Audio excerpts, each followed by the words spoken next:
Cure ని service sector గా పెట్టుకున్నాం అధ్యక్ష.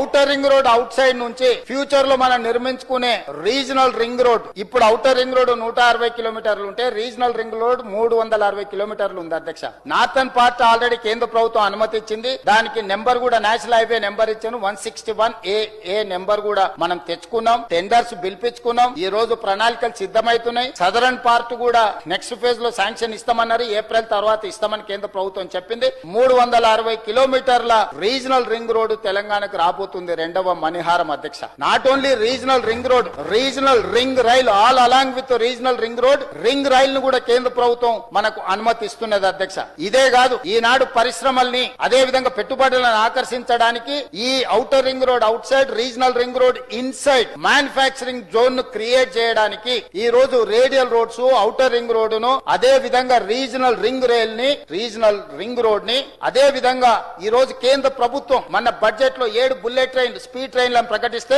3 స్పీడ్ ట్రైన్లు బుల్లెట్ ట్రైన్ల హబ్ తెలంగాణ కేంద్ర ప్రభుత్వం ఇచ్చింది అధ్యక్ష. వీటితో పాటు కంట్రోల్డ్ గ్రీన్ ఫీల్డ్ ఎక్స్ప్రెస్ హైవేలను ఇవ్వడానికి కేంద్ర ప్రభుత్వం ముందుకు వచ్చింది. మనకు సముద్రం ఒడ్డు లేదు. అందుకే ఒకప్పుడు నిజాం దగ్గర ఉన్న మచిలీపట్నం పోర్టుని, బందర్ పోర్టుని ఈ రోజు గ్రీన్ ఫీల్డ్ హైవేతో కనెక్ట్ చేస్తున్నాం అధ్యక్ష. Port connectivity, road connectivity, railway connectivity, ఈ రోజు బుల్లెట్ ట్రైన్ కనెక్టివిటీని అన్నిటిని కూడా కేంద్ర ప్రభుత్వం దగ్గరికి పదే